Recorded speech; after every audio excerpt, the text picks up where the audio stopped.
Salut à tous! Aujourd'hui, j'avais le goût de faire une vidéo sur Castaneda encore, dans la suite de mes vidéos que j'ai faites précédemment.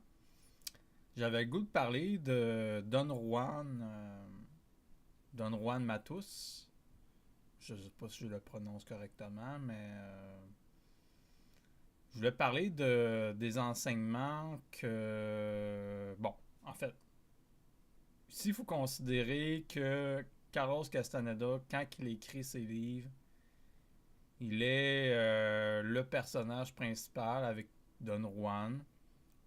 Carlos reçoit les enseignements de Don Juan, qui est un sorcier yaqui ou un nagual. Puis un nagual, en fait, c'est un être qui est aligné avec les commandements de l'aigle, selon la selon la cosmogonie toltèque. Donc, si on veut, le nagual, c'est quelqu'un qui s'occupe d'enseignement puis d'orientation chez ses disciples. En fait, c'est que il y a une certaine forme de maîtrise puis d'enseignement, mais en fait, c'est que le nagual crée un groupe comme une sorte d'école puis qui est élitiste. Pas élitiste au sens snob, aristocratie. Ben, en tout cas, une certaine forme d'aristocratie spirituelle, mais je pourrais dire, mais dans le sens que, peu ou pas, c'est que les candidats que les Naguals choisissent sont des candidats potentiels pour mener à bien, finalement, comment dire, leur but. Le but de l'enseignement, finalement, bon, d'une part, il y a plusieurs étapes, mais c'est d'arriver à sa totalité. La totalité, c'est une liberté métaconceptuelle, si on pourrait dire. Puis, en un certain sens, Don Juan, bon, est-ce qu'il a véritablement existé? Il y a certaines personnes qui disent que Don Juan, c'est pas son vrai nom dans la vraie vie. Parce que là, il y a eu quand même, il y a eu des enquêtes autour de Carlos Castaneda. Puis Castaneda, bon, disons qu'il n'y a pas une belle image. Il renvoie un peu le gourou d'une secte, là, parce que là, il y a eu des disciples, là, il y avait plusieurs femmes. Puis il y a eu des disciples qui se sont suicidés. En tout cas, est-ce que c'est une perception de la première attention qui nous a été, en fait, est-ce que dans le fond, on pourrait spéculer, est-ce que dans le fond, Carlos et compagnie ont assemblé, en fait, ont théâtralisé ça, façon de parler, parce que dans un certain sens, si on veut, Carlos, c'est l'histoire qui a été racontée sur lui, c'était peut-être son corps de rêve finalement. Mais bon, là, en fait, c'est parce que c'est ça, on peut se dédoubler. Si on vient que, mettons, à vivre la science des Toltecs, c'est que Carlos Castaneda, ce que l'on a su de lui, bon, il était toujours caché, tout ça, bon. Mais en même temps, ça correspond un peu avec la discipline du guerrier, mais bon. Mais il y avait aussi des. Il y avait suppositions à se faire, là. Je digresse un peu du sujet, là, mais Castaneda renvoyait l'image d'un gourou, d'un charlatan, d'un. Puis. En cela, dans le fond, moi, dans ma lecture, je me laisse pas biaiser à ce niveau-là. C'est-à-dire que si je pars avec l'idée, mettons, je lis des livres de Castaneda, puis je partirais avec l'idée que, bon, Carlos Castaneda, c'est une merde qui a exploité des gens innocents, ben, clairement, ça va biaiser ma lecture. Fait que là, moi, mon approche est vraiment de lire, puis j'ai pas complété la lecture encore, je suis rendu au 7e livre, je pense, ou 8e, c'est La force du silence que je viens de commencer, qui est intéressant, qui parle d'un sujet qui est en prolongation, si on veut, qui est dans la continuité de la thématique de l'enseignement de Don Juan. On parle des corps abstraits, des noyaux abstraits plutôt. Mais bon, bref, en tout cas, je vais réembarquer dans le thème principal de ma vidéo, dans le sujet principal, c'est les enseignements de Don Juan.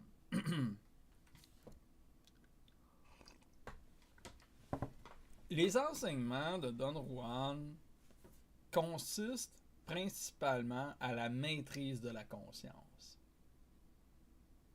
Si, mettons, on avait à placer de manière hiérarchique, il y aurait la maîtrise de la conscience comme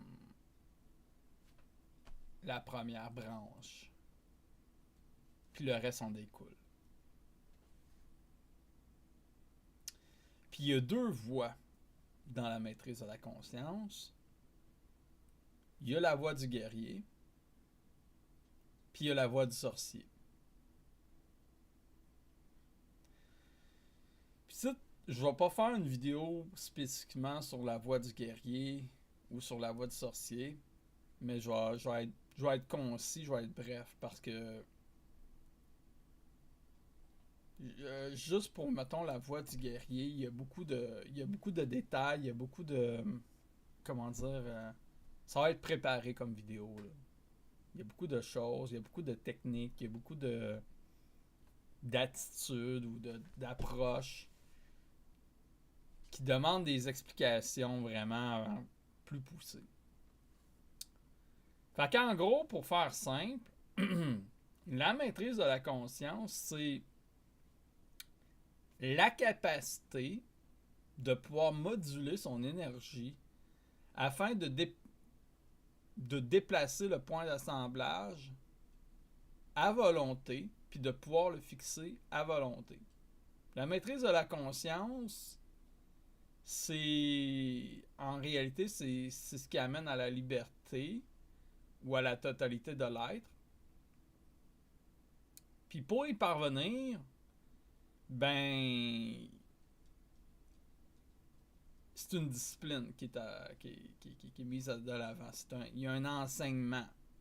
Mais l'enseignement comprend autant une part de description qui va être assimilée, qui va être éventuellement intégrée par le biais d'une pratique, par le biais d'une théorique. Mais non seulement il y a la pratique de la conscience ordinaire, puis il y a la pratique de la conscience accrue ou la deuxième attention finalement. Parce que dans le fond, finalement, la voie du guerrier, elle, est plus particulière à la première attention, qui est le tonal, qui est de l'ordre du tonal, ou de la vie quotidienne. Tandis que la voie du sorcier est en rapport avec la deuxième attention, qui est de l'ordre du nagual, ou de l'inconnu. Mais c'est de l'inconnu qui est connaissable. C'est-à-dire que dans le fond, finalement, c'est juste que c'est un territoire inexploré. On n'est pas dans l'inconnaissable. Mais ça reste que bon, c'est ça. Fait que, premièrement, en fait, la maîtrise de la conscience, c'est le potentiel d'être soi-même nagual. Puis pour être nagual, c'est-à-dire une sorte de maître guerrier sorcier, qui est qui devient un peu en fait c'est une conscience qui s'harmonise à la nature de sa réalité. Parce que dans le fond, ici, ce qu'il faut comprendre, c'est que tout ça, finalement, la conscience dépasse la forme humaine.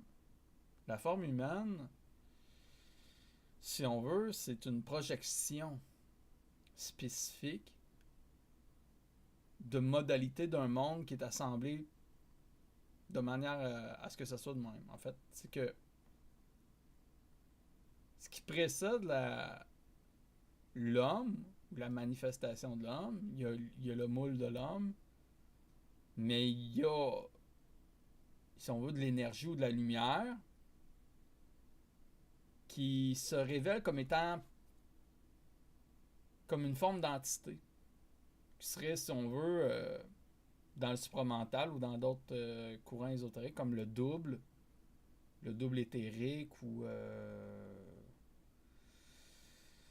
c'est une entité impersonnifiée, impersonnelle, dans le sens que elle n'a pas de caractère propre défini. Elle prend forme au travers l'assemblage de mondes. Puis le but de la maîtrise de la conscience, là, ce que j'explique là, si je suis tout à fait dans le champ, vous avez le droit de me reprendre. Hein. La maîtrise de la conscience, c'est pouvoir se libérer, c'est-à-dire, en fait, de ne pas être astreint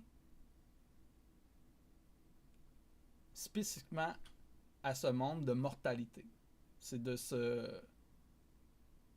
s'engager pleinement, totalement dans la vie. C'est-à-dire s'affranchir de la mortalité. C'est ce que je comprends hein, dans mes lectures. Je dis pas c'est ce que je crois là. Je dis pas c'est ce que je vis là. Je rapporte, je vulgarise. Je fais un rapport de mes lectures. Donc, les enseignements de Don Juan, je vais élaborer sur la voie du guerrier puis la voie du sorcier, mais d'abord, Don Juan est un personnage. En fait, il y a plus que Don Juan qui enseigne à Castaneda, il y a Don Gennaro ou d'autres. Mais principalement, ça se passe par Don Juan.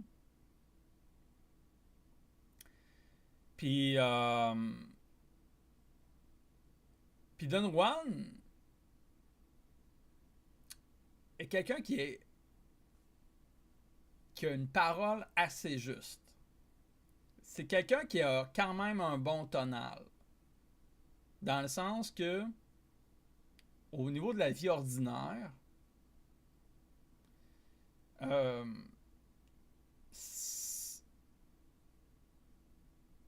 il n'est pas affranchi de la description. C'est-à-dire que, si on veut, l'enseignement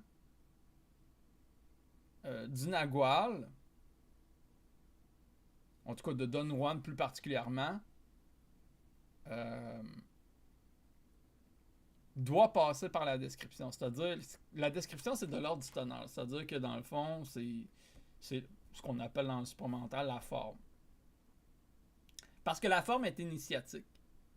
Puis ce qui permet à l'homme ordinaire de tomber sur la voie du guerrier. Puis pour ça, ça prend la parole. Ça prend de la forme des mots, des concepts. Une structuration des idées. De la cosmogonie. Parce que malgré que le Nagual, c'est-à-dire dans le fond la deuxième attention, tend à nous faire tomber dans l'ordre de l'indescriptible, du chaos, de l'inconnu, il y a une science. Puis la science est intelligible. Puis parce qu'elle est intelligible, elle est transmissible. On peut l'enseigner. Après, les mots, ce ne sont que des mots. Puis la réalité dépasse la forme. En fait, la réalité précède la forme.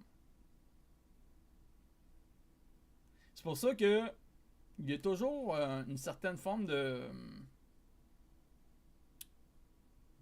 d'articulation ajustée dans la parole de Don Juan. Puis je sais pas en fait là si c'est l'art si c'est parce que Castaneda c'est un bon écrivain, mais c'est vrai que Castaneda est toujours perçu un peu comme un niaiseux, qui est trop dans le mental, qui est trop rationnel, tout ça, mais dans un sens, c'est bon puis c'est pas bon. Puis des fois, bon, ben Don Juan se moque de Castaneda parce que, bon, justement, il y a trop de rigidité, puis il retourne trop à son importance personnelle, puis à son self-pity. Dans le fond, c'est l'apitoiement sur soi-même, la pitié pour soi-même. Puis, ben, Don Juan, avec Don Gennaro ou tout seul, des fois, il se moque. Mais il se moque pas méchamment, mais il se moque un peu dans le sens que... Tu sais, quand que tu vois quelqu'un se planter parce qu'il essaye, dans le sens parce que tu vois un peu le côté risible de la démarche. Parce que veux pas, on est tous... Bon, que ce soit dans n'importe quel domaine, on est tous cons un peu au début quand on est initié ou quand on s'initie à une science. Puis l'humour, dans le fond, cherche plutôt à... Bien sûr qu'elle peut venir perturber l'ego de Castaneda ou des lecteurs, prenant, dans le fond, Don Juan un peu comme un sadique évolutionnaire. Mais en gros, ça permet de stimuler justement chez Castaneda ce côté-là de ce devoir-là de ne plus prendre les choses personnellement.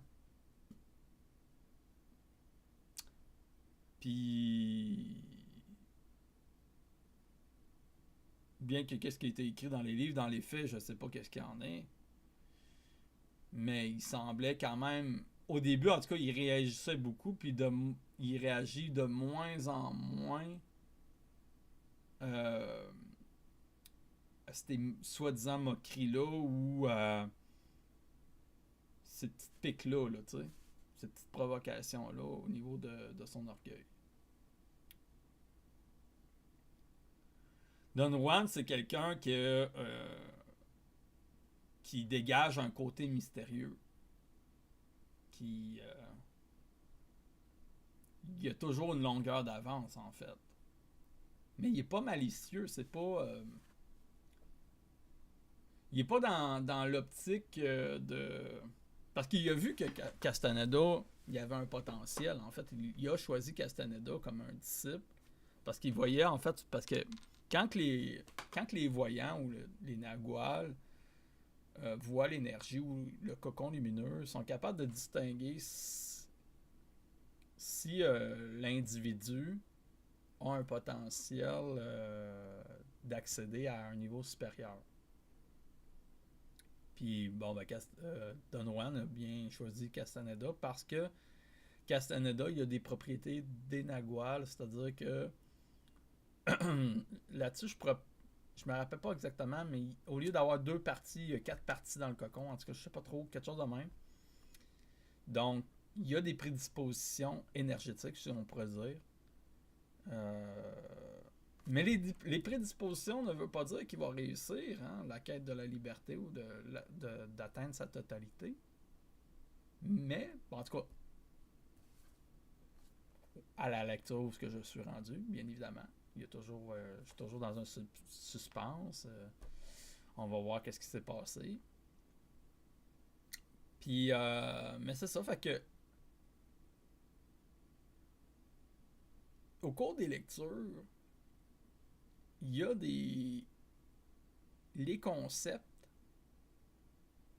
les idées, les techniques. Il y a certaines qui restent, mais il y a plusieurs termes des fois qui sont utilisés autrement pour désigner la même affaire.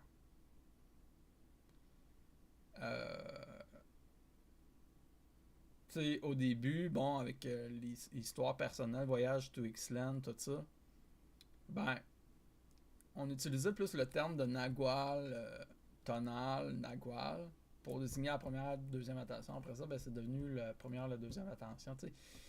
Il y a, il y a, il y a gros des synonymes dans les concepts. Puis à un moment donné, il faut savoir se repérer. Tu sais, comme, je me rappelle plus c'était dans lequel, mais à un moment donné, on parle de l'art de la traque, qui est, si on veut, une capacité de moduler l'événement pour fixer son point d'assemblage de manière précise afin qu'un... En tout cas, bref, c'est un peu compliqué, là, l'art de la traque, là. Mais c'est un truc qui permet de la fixation du point d'assemblage. Puis, dans des livres précédents, il y avait un truc qui s'appelait l'art du chasseur ou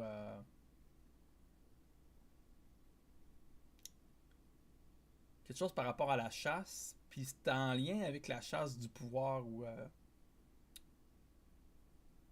il y a... Comment dire? Des lieux de pouvoir où je m'en rappelle plus trop en tout cas. Fait que des fois il y a comme... Je me dis, est-ce que c'est Castaneda qui a inventé tout ça puis que là il a amélioré le concept, il a peaufiné le concept, il l'a amené à un autre niveau? Parce que des fois ça ressemble à ça. Finalement, c'est peut-être juste une histoire que Castaneda a bien articulée. Puis dans ce sens-là, il a été quand même génial. Ou c'est peut-être absolument réel. Ça s'est vraiment passé. Puis dans le monde dans lequel nous vivons, auquel que je vous partage, c'est un monde spécifique assemblé à notre tonal. Le Carlos Castaneda de ce monde-ci nous a livré un enseignement qui nous permet, ou en tout cas pas qui nous permet, mais selon notre prédisposition, qui a pour vertu potentielle d'être intégré puis d'être vécu expérimentalement au niveau du Nagual pour éventuellement on pourrait dire faire comme changer de monde, là, changer de ligne de temps. Parce que si on veut, il y a un peu cette image-là qui me laisse perplexe en fait dans le sens que est-ce que le Castaneda qui a écrit ces livres-là de ce monde-ci est le même qui est peut-être qui est peut-être ailleurs, là. En fait, il est peut-être même plus sur la forme humaine. Puis, tu sais, on le sait qu'il est décédé dans ce monde-ci. Mais en réalité, il est peut-être assemblé à un autre monde. Ou il est peut-être en mode whatever, là, qu'est-ce qui est inimaginable pour ma conscience. Je suis pas fermé à quoi que ce soit.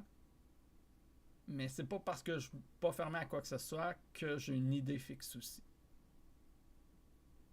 J'en sais rien, en fait. J'en ai aucune calice d'idée.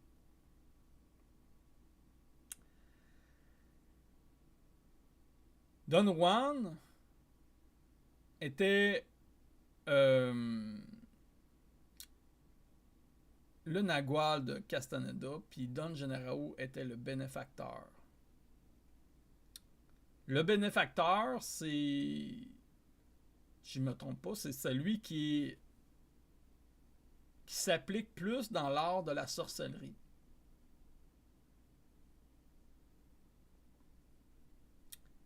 Puis le Nagual, dans le fond, bien que il s'occupe des deux, en fait, de la voie du guerrier, Don Gennaro a des capacités que Don Juan n'a pas, puis ça en fait un bon bénéfacteur pour Castaneda.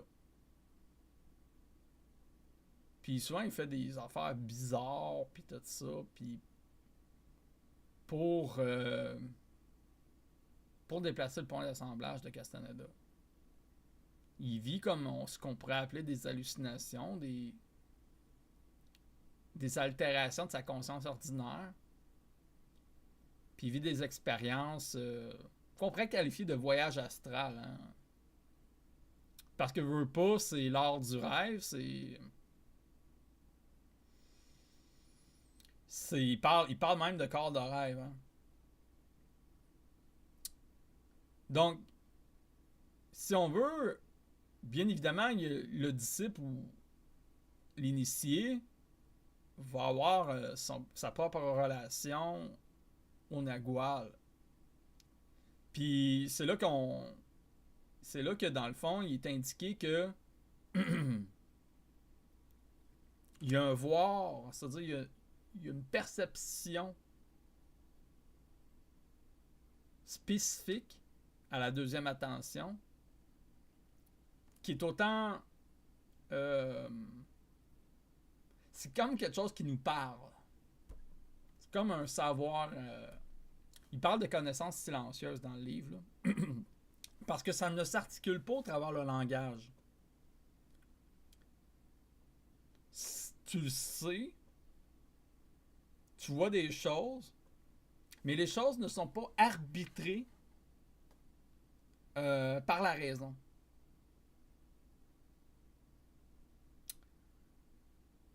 Puis c'est ça qui est quand même déstabilisant quand on lit les romans de Castaneda. Ça nous plonge dans la peau de Castaneda quand il vit des expériences assez spéciales.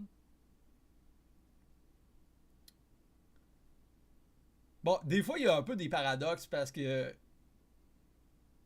dit des fois qu'il semble pas de se rappeler des choses, mais il raconte quand même des choses qui se passent l'autre bord. T'sais.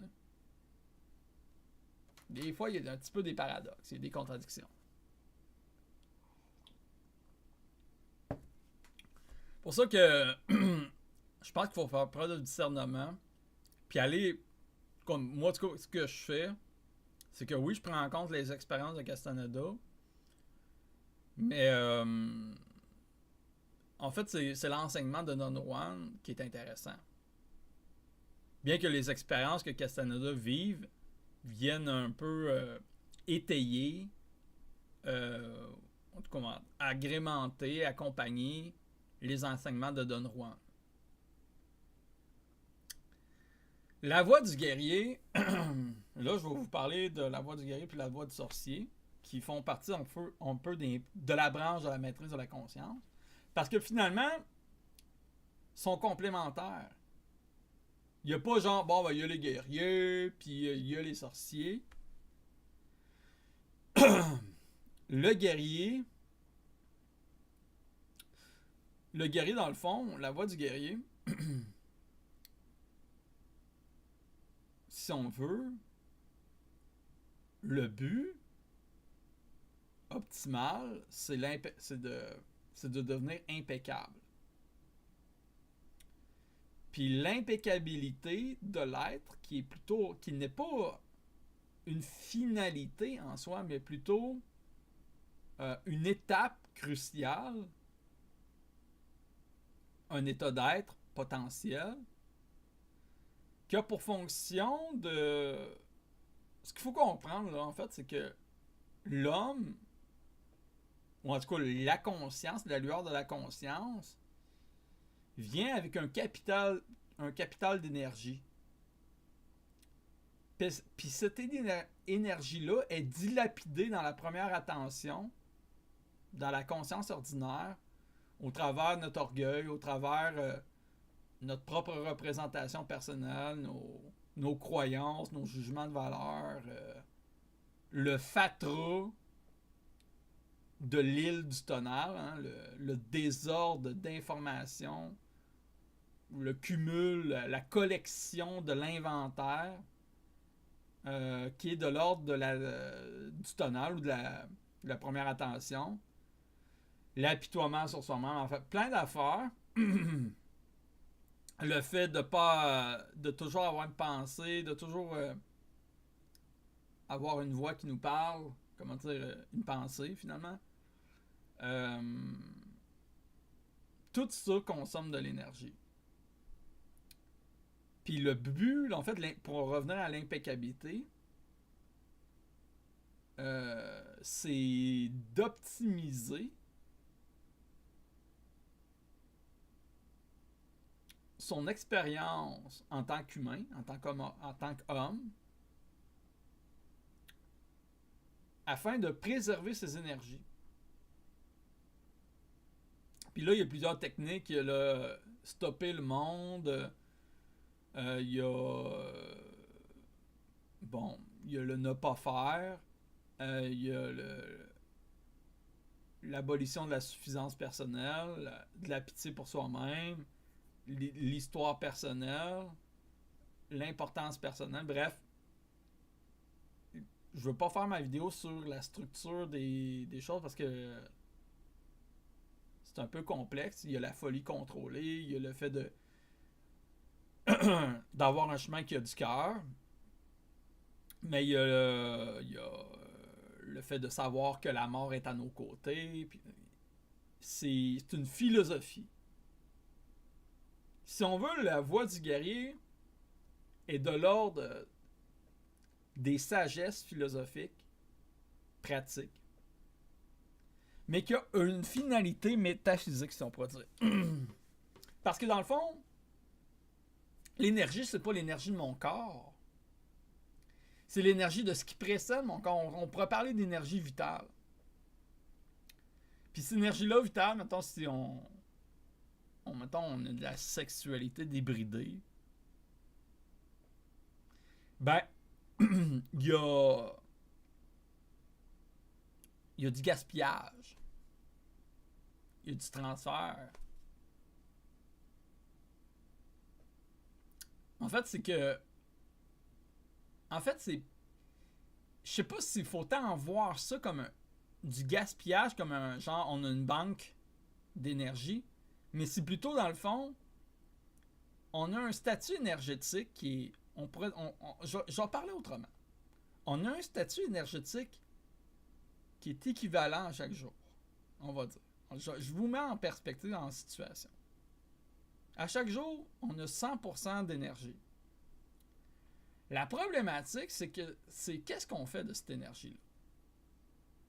Si on la dispose dans l'apitoiement personnel, dans l'alcoolisme, dans le chiolage, dans son narcissisme, peu importe, dans l'apitoiement, dans la plainte, l'énergie va vers des directions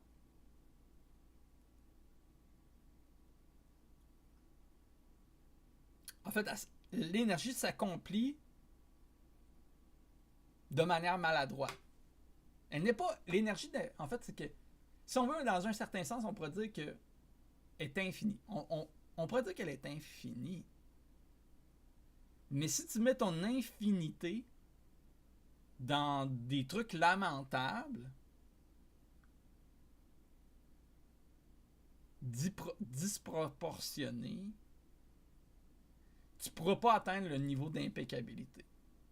Parce que cette énergie-là, en fait, ce qu'il faut comprendre, c'est que l'énergie de la lueur de la conscience, de la conscience, de l'être,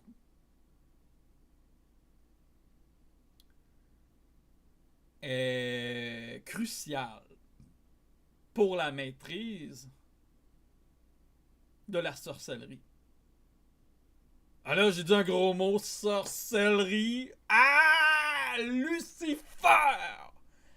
Satan! Au bûcher!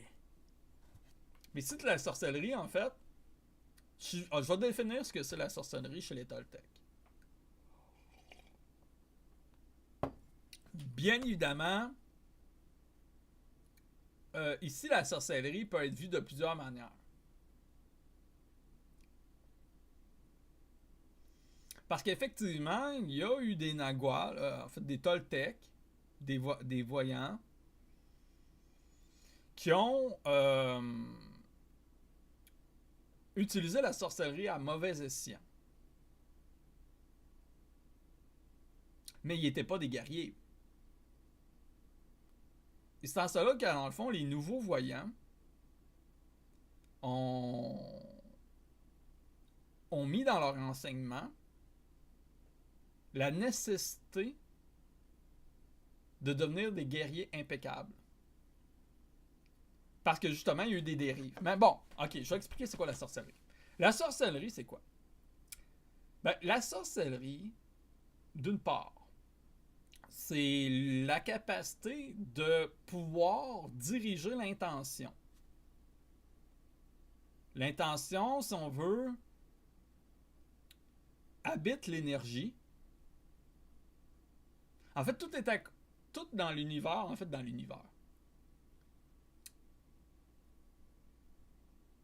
ce qui précède l'émergence de l'assemblage des mondes est intentionnel. Il y a l'énergie, effectivement, mais il y a l'intention derrière l'énergie. Puis le sorcier, en tout cas, plus ou moins habile, plus ou moins conscient, est capable de moduler cette énergie-là par de l'intention, mais c'est pas de l'intention psychologique nécessairement. Ça, ici, il faut comprendre que l'intention, là, n'est pas égotique. Bien qu'elle l'est un peu tout de même, parce que dans l'intention égotique, il y a une part d'inconnu. Puis là, en fait, c'est là qu'on voit qu'il y a des sorciers habiles puis des sorciers inhabiles. Qui sont simplement, en fait, il y a des sorciers qui, si on veut, en fait, c'est le sorcier, lui, n'a pas l'habilité de moduler l'énergie, mais c'est a priori moduler son point d'assemblage. Le point d'assemblage, en fait, c'est un point focal qui concentre les émanations dans le cocon puis en synergisation avec les émanations à l'extérieur du cocon pour assembler des réalités pour transformer la perception ou l'attention. Il y a un phénomène chez les sorciers qui est un peu comme tu sais comment on les appelle? Tu sais les illusionnistes là. Bon, les c'est de la misère à dire. Prétestigitateurs. En tout cas, bref, vous savez ce que je voulais dire. Bon, là j'ai de la misère à sortir le mot. Mais comme des illusionnistes, ils ont une capacité d'une part de voyager avec leur corps astral ou leur corps de rêve, de se dédoubler en fait. C'est-à-dire autant qu'ils peuvent être comme réveillés dans le monde ordinaire, qui peuvent être absolument conscients dans le monde des rêves. Puis, c'est-à-dire que dans le fond, le sorcier est capable de travailler à deux endroits en même temps, dans un certain sens. Le sorcier, c'est pas quelqu'un avec ses chaudrons là, puis des grimoires. C'est pas Gargamel. Pas chez les Toltecs. Il y a des chamans, effectivement, comme des guérisseurs. Il y a plusieurs types de sorciers, en fait. Il y a des guérisseurs, il y a des... il y a des Naguals, en fait, qui ont une capacité de déplacer leur point d'assemblage. En fait, ou en tout cas, peut-être pas tant de manière absolument délibérée. Des fois, c'est un peu maladroit, mais Il y a des Toltecs, des Naguals, tout ça, des voyants, des sorciers, qui ont une habilité de déplacer leur point d'assemblage pour se transformer en aigle ou en corbeau.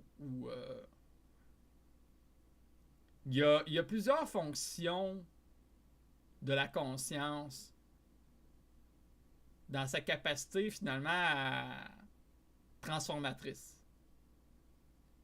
Puis le sorcier n'est pas... En fait, c'est que ce qu'il faut comprendre, c'est que les sorciers ne sont pas nécessairement impeccables. Puis à cause de ça, ben, il y en a qui ont cherché à tout prix le désir, en fait, d'immortalisation. On les appelle les provocateurs de la mort, mais c'est les Death Defiers, les défieurs de la mort, ceux qui défient la mort. Mais ils se sont trouvés piégés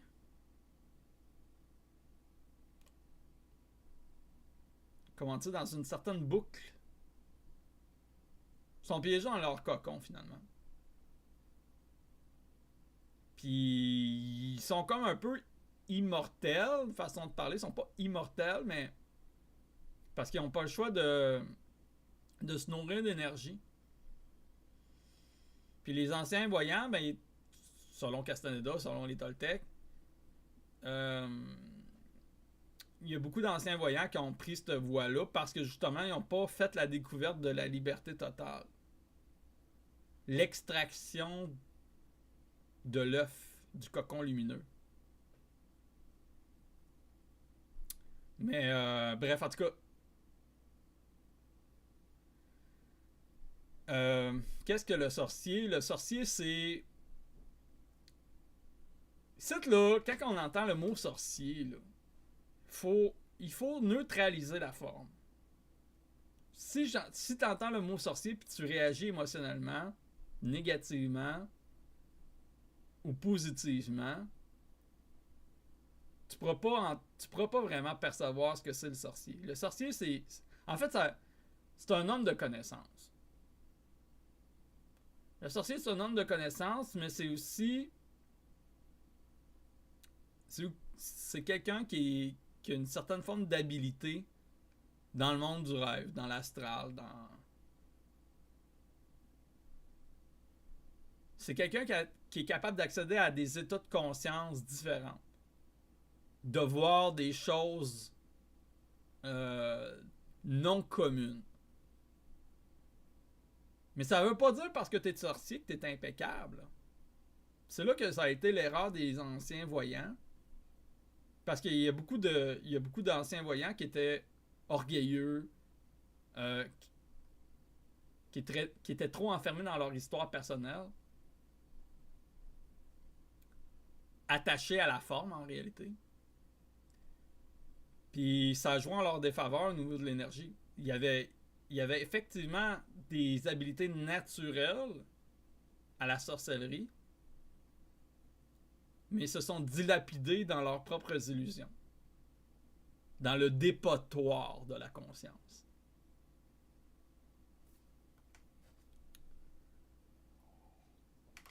Fait qu'en cela, dans le fond, l'enseignement de Don Juan complémente la sorcellerie puis la voie du guerrier, de l'impeccabilité.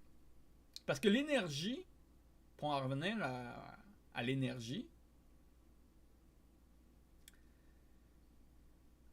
c'est cette énergie-là qui est mise à disposition pour les arts, hein, l'art de la traque, pour l'art de l'intention, la maîtrise de l'intention, puis l'art de rêver. Cette énergie-là se rend disponible parce qu'elle n'est pas accaparée par la première attention au travers de la pleurnicherie, de l'apitoiement, des futilités. On gaspille énormément, en fait, on dispose notre énergie de manière inadéquate. Puis l'impeccabilité, c'est de la préserver de manière adéquate à des fins que, au moment propice, elle peut faire en sorte que le sorcier soit impeccable dans les territoires inconnus auxquels il va devoir s'aventurer. Puis, il y a quelque chose qui m'a marqué dans La Voix des guerriers. C'est c'est dans ce livre-là, le Feu du Dedans. C'est le chapitre du petit tyran. Je pense qu'on a déjà parlé dans d'autres vidéos, là, mais c'est un chapitre intéressant. Je pense que c'est... en fait, je vais pas dire je pense que... Pour moi, c'est un chapitre qui a été... qui m'a marqué quand même. Parce que c'est là que j'ai compris vraiment qu'on se faisait chier, là. Tu sais, je l'avais compris dans les Catacombes Toltec de Don Miguel Ruiz, quand il disait, bon, ne pas prendre les choses personnelles, puis que ta parole soit impeccable, puis pas faire de suppositions, puis tout ça. Ben, en gros, le chapitre Le Petit Tyran,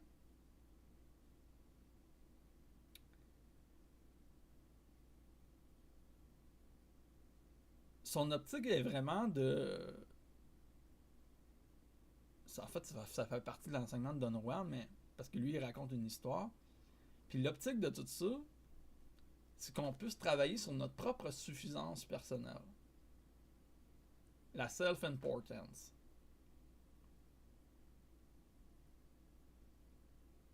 Parce que dans le fond, l'ego, là, il est attaché à l'idée qu'il a de lui-même, à son personnage. Il est attaché aux valeurs morales. Puis ici, dans la lecture de Castaneda, dans le chapitre Le Petit Tyran, il y a quelque chose qui nous semble contre-intuitif, quasiment de masochiste. Parce qu'en gros, un petit tyran, là... Bon, il y a plusieurs types de petits tyrans, mais les petits tyrans, en fait, c'est du monde qui nous font chier. Ou qui sont dangereux. C'est soit des pervers narcissiques, ou whatever, là, ce que vous voulez. Ce que certaines personnes appellent des personnes toxiques. Mais en réalité, là, le chapitre Le Petit Tyran, là, vient nous dire que finalement, ils sont pas si toxiques que ça. Ça dépend de... Tu sais, quand il y a une citation de... comment il s'appelle en Pirates des Caraïbes, là, le personnage principal. C'est pas le problème. C'est notre attitude au problème qui est le problème. Jack Sparrow. Le problème n'est pas le problème en soi. Le problème est notre attitude face au problème. Fait que si on dit l'autre, là, Chris, là, moi, là, il m'a fait chier, pis là, finalement, tu prends ton énergie, tu la gaspilles dans ta self-importance, dans l'apitoiement, tout ça. T'es en réaction émotionnelle parce que tes jugements de valeur, tes attachements à ta mémoire, à ton histoire personnelle, font en sorte que Chris, tu te fais avoir. Puis tout ça, finalement, ne donne rien. Pas pour un guerrier. Évidemment que, tu sais, je veux dire... Tout ça, dans le fond, a une perspective évolutive. C'est ce que je veux dire. Puis Don Juan, en fait, le bénéfacteur de Don Juan, qui était le Nagual Julian, me semble, c'est lui, qui l'a hébergé parce que Don Juan, dans le fond, il était pris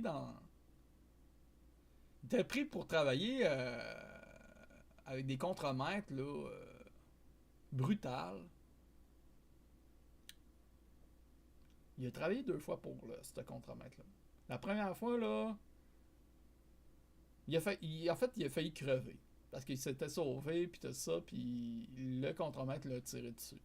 Je raconte pas l'histoire, là. Je pense que je ferai une vidéo justement sur le petit tyran, éventuellement. Puis le Nagual Roulian le ramasse, le soigne. En fait, c'est lui qui a initié Don Juan. En fait, c'est que là, bon, le Nagual a vu que Don Juan avait un potentiel d'être Nagual. Hein, il a vu... Ça fait partie des noyaux abstraits. Hein. Il a vu le message de l'aigle, finalement. Mais c'est pas grave. Pour en revenir au petit tyran, ben là, le Nagual, il a dit, Chris, occasion en or, le petit tyran que t'as rencontré, on en voit quasiment plus de nos jours, là, des espèces de brutes de même. Tu sais, des genres de... T'es pogné, tu sais, c'est un peu comme les places où ils font pousser de la coke là, ou de la contrebande, là. Tu vas pas te ramasser là. Mais ça, c'est des petits tyrans, là, tu sais. Mais pour le Nagual Roulian, c'est une occasion en or pour évoluer. C'est là, moi, j'ai comme tabarnak, ok, c'est masochiste en crise, là. Parce que pourquoi? Parce que quand tu es confronté intérieurement à une situation extérieure qui semble incontrôlable, qui te rabaisse, qui te réduit, c'est dans ces moments-là que tu es testé réellement dans ton être. Puis pour moi, c'est un des chapitres les plus importants. Dans le sens que, de ce que j'ai lu de Castaneda, bien qu'il y ait plein d'informations pertinentes puis tout ça importantes, c'est un des chapitres qui m'a marqué le plus parce que c'est vrai. On se laisse submerger par notre émotivité. Finalement, moi, ça me rappelle un peu la philosophie des stoïciens. On est maître de ses représentations. Si tu décides que ta représentation fait en sorte que tu te places comme une victime, ben tu es responsable de ta victimisation. Puis ici, dans le fond, le Nagual Roulian en fait, il s'est occupé de Don Juan. Donc, il a été enseignant à la voie du guerrier, puis probablement un peu à la sorcellerie aussi, nécessairement à l'art de la traque. Puis il a développé des stratégies pour défier le petit tyran. En fait, défier, non pas pour le vaincre au sens corporel, physique, c'était pas dans l'optique d'une vengeance. Le terme défier ici est particulier parce qu'en réalité, c'est défier la représentation de ce que le petit tyran pourra faire vivre à notre intériorité. En fait, c'est de défier le potentiel d'emprise qu'il peut avoir sur nous autres. S'il n'y a plus d'emprise, malgré toutes ces tentatives, ben le guerrier, qui est en voie de l'impeccabilité, a réussi. Là, puis dans le chapitre, bon, il développe des stratégies. Bon, je me rappelle plus par cœur, mais disons que c'est par étapes. Puis, disons que, mettons, il y a l'endurance, il y a le sens du minutage, il y a ci puis ça. Une couple d'affaires, une couple d'étapes. En fait, c'est des étapes, c'est des étapes cruciales qui consistent à s'observer là, en priorité, puis d'être présent à soi-même. Si tu es absent à toi-même, ben, tu vas pogner, en fait, tu vas te mettre sur la même longueur que le petit tyran. D'ailleurs, il y a une phrase ici.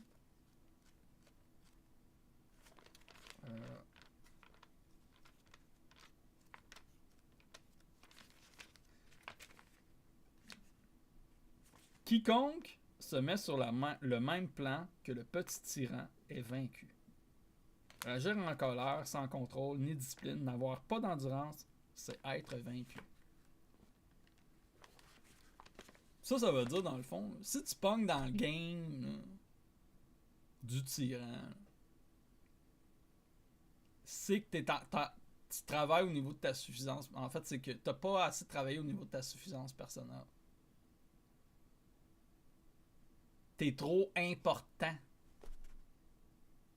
Qu'est-ce que je veux dire par que t'es trop important? C'est parce que l'idée que t'as de toi-même, du pauvre de toi-même, est supérieure, prévaut sur le fait de ne pas te faire chier toi-même. Il est préférable de se faire chier, de dilapider ses énergies en se mettant sur la même longueur que le petit tyran, sans en devenir un soi-même pourtant. C'est-à-dire de réagir, de tomber dans le piège, d'être sous l'emprise du petit tyran, que d'être extirpé, puis de ne pas dilapider ces énergies-là, puis de voir jusqu'à temps... Parce que là, qu'est-ce qui arrive, c'est que le contremaître, là, le petit tyran de Don Juan, là, à un moment donné, Don Juan, il a occasionné, il a vu l'instant qu'il fallait qu'il occasionne l'événement. Il parlait, en tout cas, il parlait à la maîtresse des lieux.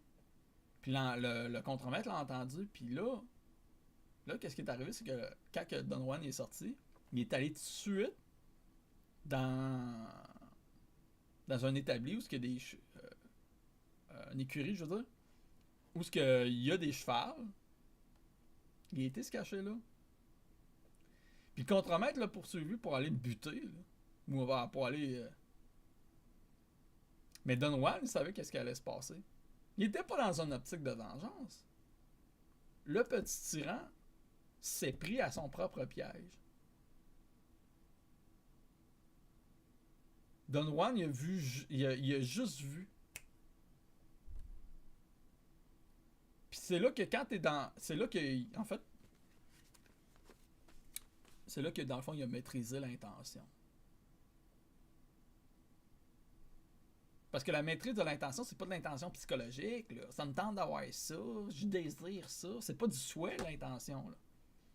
L'intention, c'est ce qui précède la motilité de l'énergie. L'énergie, dans le fond, là, l'énergie nous environne. Mais les sorciers ont une habilité de pouvoir moduler ce qui se passe dans leur environnement directement. Puis là, il s'est mis en concordance avec l'énergie. Le petit tyran, le contremaître, il a couru après. Puis il s'est fait buter par un coup de sabot par le cheval, par un cheval.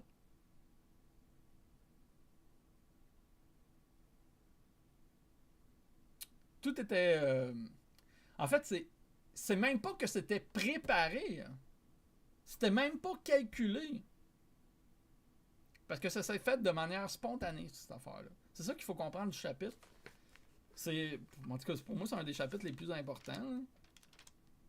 C'est que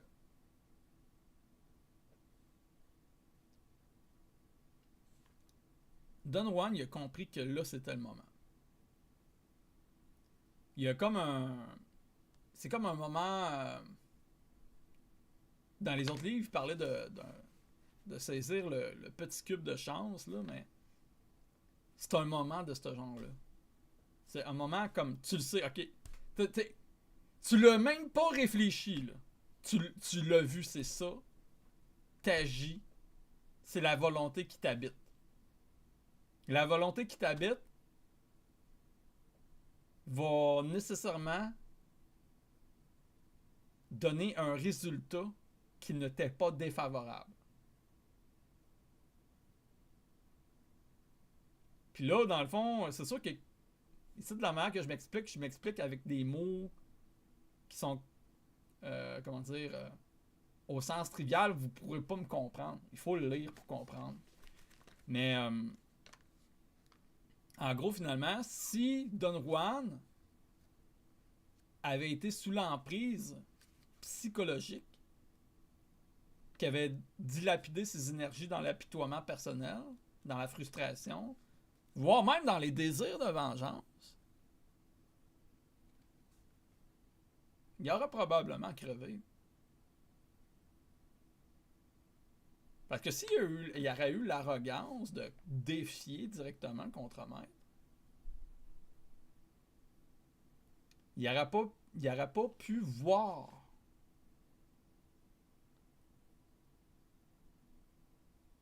C'est ça qu'il faut comprendre. Chez Castaneda, dans le fond, là, il y a 2 attentions. Mais il y en a 3, là, mais... La première attention consiste au monde ordinaire. Le monde ordinaire, c'est qu'est-ce qu'on vit tous les jours. Hein? Manger, aller travailler, notre réflexion, peu importe, nos jasettes. Puis le monde non ordinaire, le fait de voir,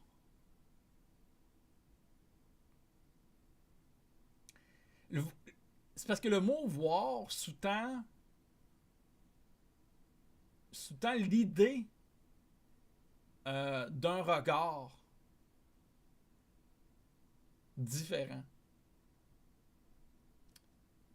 de la normale. Mais le fait de voir, c'est le voir qui est spécifique à la 2e attention. C'est un savoir instantané. C'est...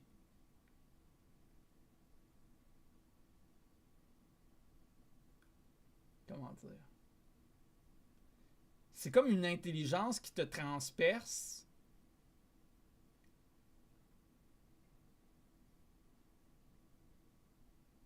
Tu sais, dans le supramental, on parle souvent de vibration puis tout ça. Mais c'est un peu ça, en gros. Tu sais, tu vois, le fait de voir, c'est de percevoir les présages. En fait, c'est de décoder le code. C'est de décoder le code.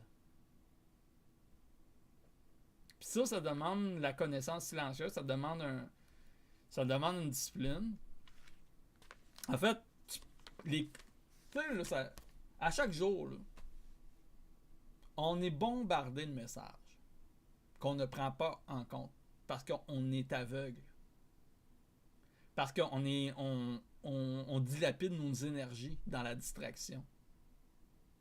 Je dis on est bombardé, mais on n'est pas bombardé de codes de mystère, mais si on veut, la vie nous envoie des messages auxquels, plus souvent qu'autrement, on est aveugle. Puis l'art de voir, c'est l'art de percevoir non seulement dans l'invisible ou dans l'inconnu, mais par-delà les voiles du connu. Par-delà les voiles de la forme, de la représentation. Il y a une intention derrière ça.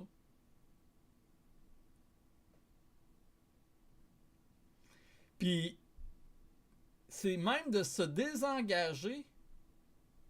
C'est pas nécessairement de se désengager de manière absolue de l'interprétation du présage, mais d'avoir confiance au présage au sens que tu es en synergie avec le présage, c'est là que tu es engagé dans les commandements de l'aigle.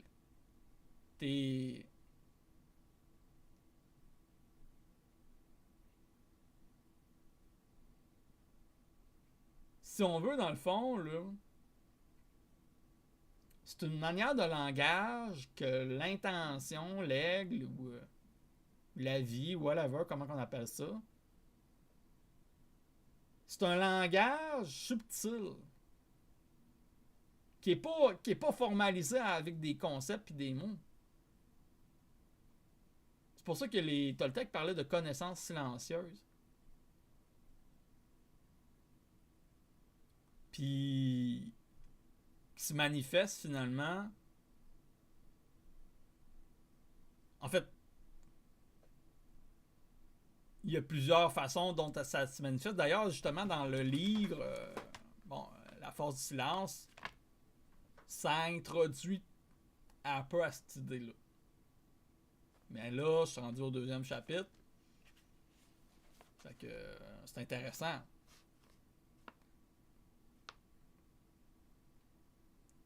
Fait qu'il y a des rapprochements à faire avec le supramental. Hein? Le Castaneda, là, il y a quelque chose qui se rapproche du supramental là-dedans. Supramental de Bernard et compagnie, là. Pas supramental d'Aurobindo. Mais pour poursuivre, dans le fond, la voie du guerrier, c'est que quand tu as développé une discipline, en fait, c'est élitiste. C'est élitiste puis c'est ascétique. C'est très, très ascétique comme mode de vie. Dans le sens que ça va demander beaucoup d'abandonner de choses. Se détacher de sa propre histoire personnelle. C'est de développer la solitude.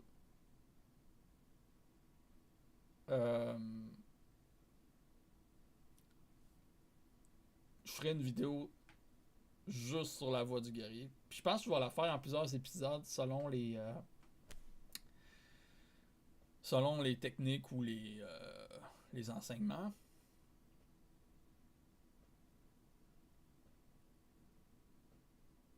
Mais il y a un gros sacrifice. Tu sais, ici, j'entends sacrifice, non pas... Il y a un sacrifice...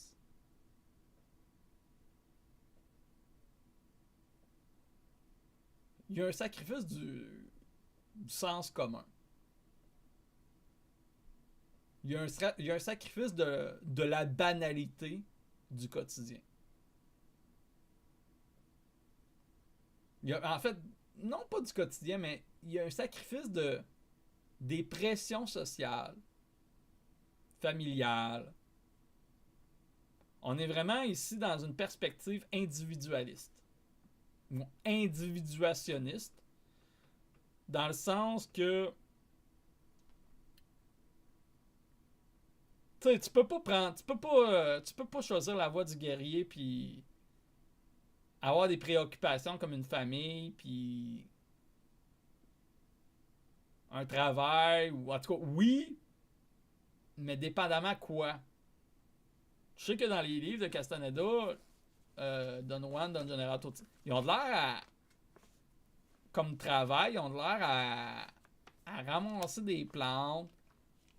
Ils sont un peu comme des chamans, en fait. C'est des arboristes. Je pense qu'ils vivent de ça. Selon ma déduction, là. J'ai pas... Mais... il y a quelque chose de... Il y a une sobriété volontaire là-dedans. C'est pas fait pour tout le monde, là. T'as beau dire, ah, moi j'ai le goût là, d'être impeccable. Ouais, mais attends un peu, là. Moi, personnellement, je suis pas prêt à abandonner ma famille, mon fils. En fait, c'est pas un abandon au sens strict, formel, mais quasiment parce que c'est un détachement de l'importance du lien affectif à son histoire personnelle, ce qui comprend nécessairement nos parents, tout ça. La nouvelle famille des Nagual, c'est leurs disciples, c'est ceux qui veulent atteindre la liberté totale. Puis ça demande le sacrifice le plus absolu. Tu sais, dans le voyage à Ixtlan, là, il y a... Dans le dernier chapitre, il y a quelque chose qui est touchant. Ah, en fait, je vous laisse le lire. Lisez-le. Parce que les mémoires, là, les morts, qui sont des mémoires en réalité, là, c'est ce qui nous attache au monde. ce qui nous emprisonne dans un certain sens. J'aime pas le mot emprisonner parce que c'est péjoratif, mais nécessairement, logiquement, empiriquement, bien que ça fasse notre humanité, notre propre humanité nous condamne. Puis c'est là qu'on voit que ça demande une froideur d'esprit sans pour autant perdre le cœur. Hein? Mais c'est simplement, c'est que le cœur prend une tangente différente. Parce que le guerrier, sa philosophie de base, c'est de suivre un chemin qui a du cœur. Mais suivre un chemin qui a du cœur, là, c'est pas de lécher le cul du monde. Suivre un chemin qui a du cœur, là, c'est a priori un chemin dans lequel tu es cohérent avec ce qui t'habite, avec ce que tu es, puis avec tes perspectives, avec ton potentiel. Ça veut dire de laisser recours comment dire, de ne pas interférer, de ne pas s'ingérer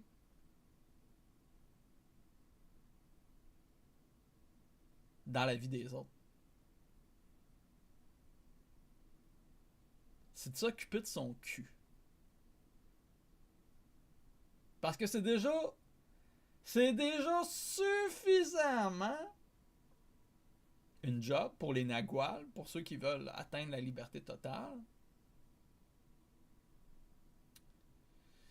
On pourrait critiquer ça comme étant de l'individualisme, de l'égocentrisme pur, puis de négativer le truc.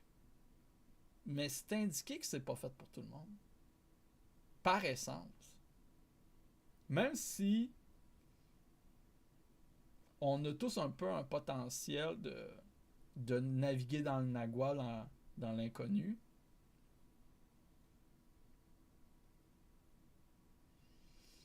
Et la plupart d'entre nous, finalement, n'y échapperont pas. À la mort.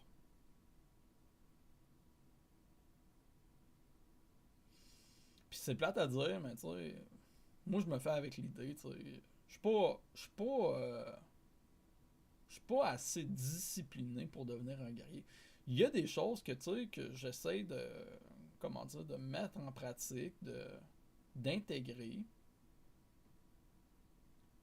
Parce que j'aime ça avoir une discipline, d'être cohérent, tu sais. Mais je peux pas m'affranchir totalement de mon histoire personnelle, tu sais, parce que je peux, mais je veux pas.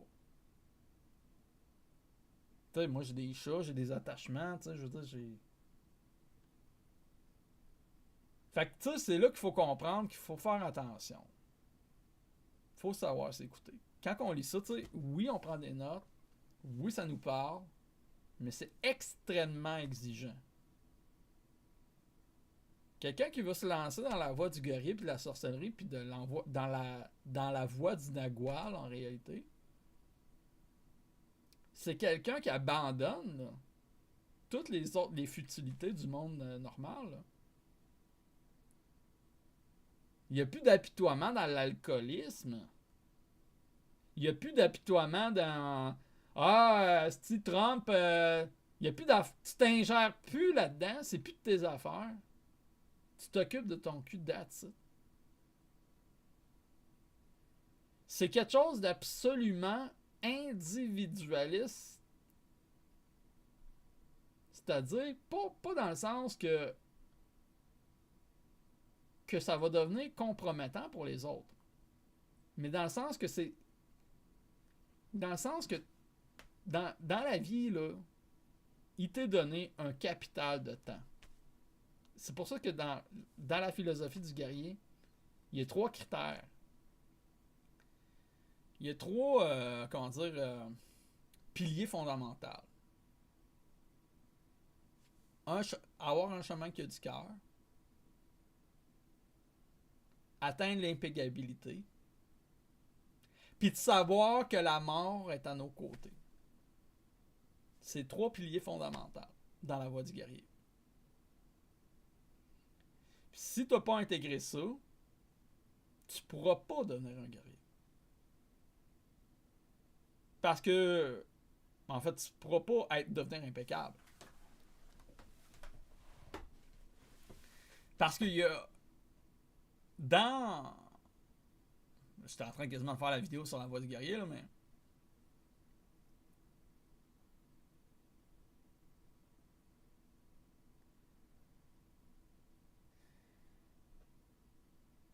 C'est pas aller c'est pas comme faire les bouddhistes d'aller s'enfermer dans une grotte et à faire hum, là. Ça veut pas dire que tu abandonnes absolument totalement tout dans la vie. Tu vas manger quand même, tu vas rencontrer du monde. Mais t'es plus isolé, En fait, tu te rends moins... En fait, c'est ça... Parce que là, c'est ça, je suis en train de donner trop d'informations. Mais c'est que tu te rends moins accessible. T'es moins disponible. Là où ce que tu te rends disponible, c'est parce que c'est stratégiquement valable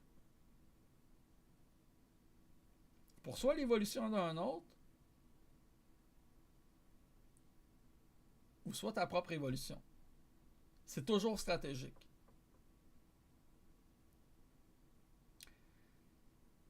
Pas stratégique au sens machiavélique du terme. Stratégique au sens évolutionnaire de la conscience, de la maîtrise de la conscience du terme.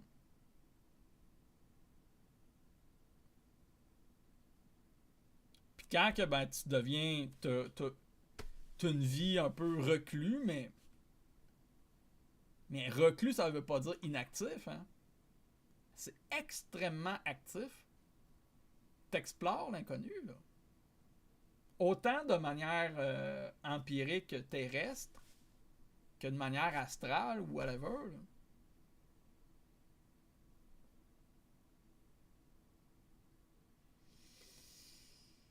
Donc, c'est la maîtrise de la conscience dans l'enseignement de Don Juan. C'est un amalgame de théorie puis de pratique. Puis d'étapes. Parce qu'il y a des étapes, là. T'as beau vouloir devenir le magicien, ça marche pas de même.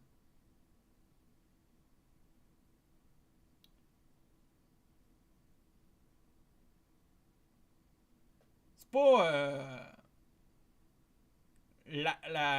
comment dire, l'entreprise de la maîtrise de la conscience n'est pas une quête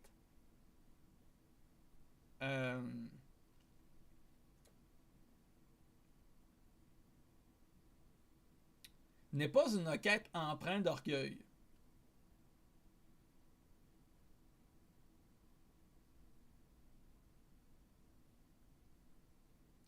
C'est, je vous dirais là, en réalité là, ce que moi j'ai compris là,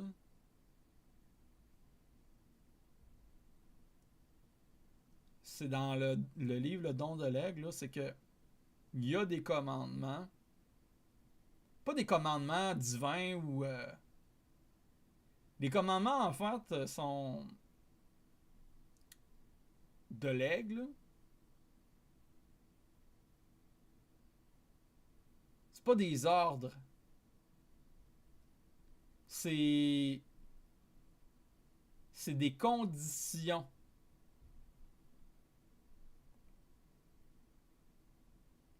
Ça veut dire que dans le fond, finalement, ben, il y a une certaine forme.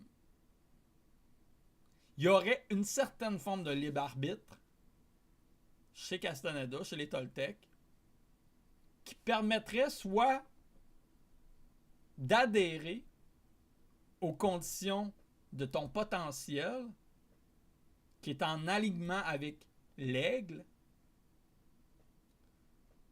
ou soit finalement de ne pas t'impliquer dans la voie de la maîtrise de la conscience, puis de subir les aléas de la vie. Puis quand tu es embarqué dans la voie de la maîtrise de la conscience de manière comment dire, totale, réelle, c'est un lieu de non-retour.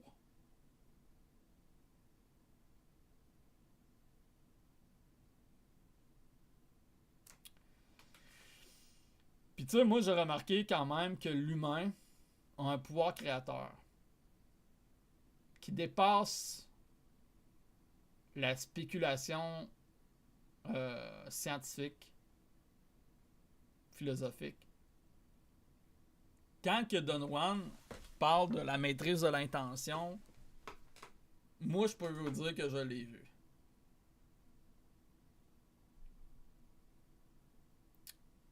Je l'ai même occasionné.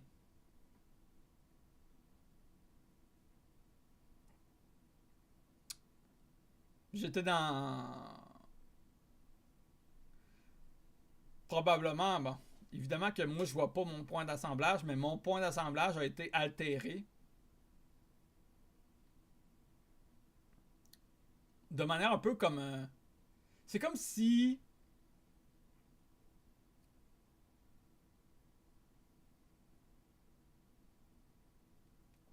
Comment je pourrais dire ça? Les conditions étaient favorables. Sans même que j'aie besoin... c'était même pas un acte de délibération psychologique, ça s'est fait de même. Puis mon environnement a pris l'intention que j'ai... En fait, l'environnement a pris l'empreinte de l'intention qui m'habitait. Je sais pas comment on pourrait dire ça. C'est-à-dire que dans le fond, il y avait du monde pis tout ça. Puis ça s'est manifesté en concordance avec ma vibration. C'est comme si j'avais eu une autorité spatio-temporelle.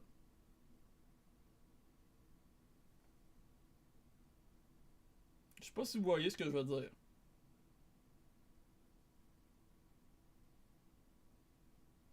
Comme si on était maître de notre propre scénario. Fait que là-dessus, ben... Merci de m'avoir écouté. Je vais faire vraiment... Là, c'est parce que ça demande du temps, parce que je fais plusieurs affaires en même temps. Je suis en train d'écrire un chapitre, en tout cas en ce qui concerne un livre sur le supramental, puis Bernard de Montréal. Puis je fais d'autres choses, en tout cas. Je travaille, puis tout ça. Fait que mes lectures avancent chez Castaneda, mais le tempo est ralenti un peu. Puis je prends des notes. Puis là, ben... Pour faire un vidéo sacoche sur la voie du guerrier, ben je veux vraiment comme colliger l'ensemble des informations concernant la voie du guerrier. Puis je veux essayer d'apporter de la manière plus claire, la manière la plus fidèle, l'enseignement de Don Juan par rapport à la science des Toltecs concernant la voie du guerrier. Parce que bien qu'on ne puisse pas emprunter de manière absolue, parce que ça demande des sacrifices ultimes,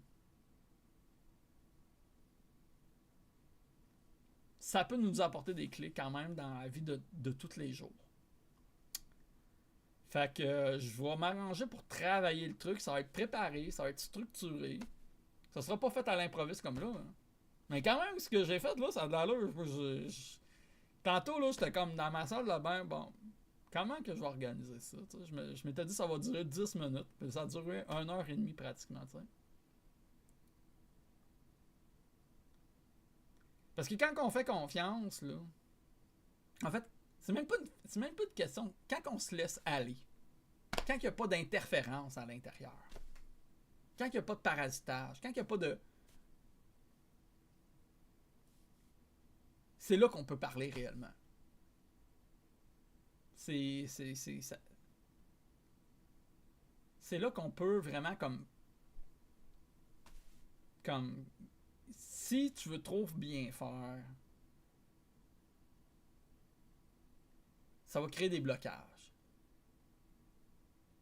Puis quand tu te soucies plus de bien faire, de bien paraître, quand tu es dans une forme d'indifférenciation par rapport à ce que toi tu représentes, ben t'es libéré. Là. Fait qu'il y a moins de contraintes, il y a moins de pression intérieure. Ce qui fait que Chris, ça donnait la vidéo que j'ai faite. Là. Mais ça a même à faire pour n'importe quoi. Là. Fait que, ben, j'espère que vous avez apprécié. Puis si vous avez des commentaires, des suggestions, des questions, des ci, des ça, ben, gênez-vous pas. Si vous aviez, mettons, comme vous aimeriez que je fasse une vidéo spécifique sur un concept spécifique, je peux voir si c'est pertinent d'en faire un. Je le checkerai. Quand que je fais mes vidéos sur Carlos Castaneda, là, je sais qu'il y en a qui l'aiment pas parce que bon, c'est ésotérique tout ça. L'avez-vous lu? Moi, là, dans le fond, là, je sais qu'il y a de la merde là-dedans. Je sais qu'il y a de la merde là-dedans. Mais moi, je suis un gars intelligent. Puis je discerne ce qui est valable pour moi, ce qui est pas valable pour moi. Ce qui me semble comme Chris, le gars. T'en prends puis t'en laisses. Puis tu t'arrêtes pas à l'idée de l'auteur. Tu lis sans jugement. Dans le sens que tu lis sans préjugés. Nos préjugés, là. Je veux dire, il y a des préjugés. Il y a des préjugés légitimes. La plupart de nos préjugés ne sont pas légitimes, sont simplement émotionnels. Sont réactionnels. Ce qui fait que le monde s'empêche de faire des actions. Parce qu'ils se mettent des blocages. Quand je dis le monde, je parle de moi aussi. Là. Je suis pas élu. Là. Je suis pas affranchi de ces mécanismes-là. Là.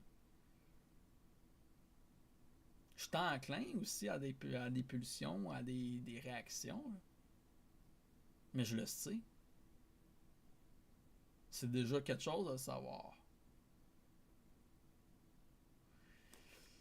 Fait que c'est ça qui est ça. Passez une belle journée.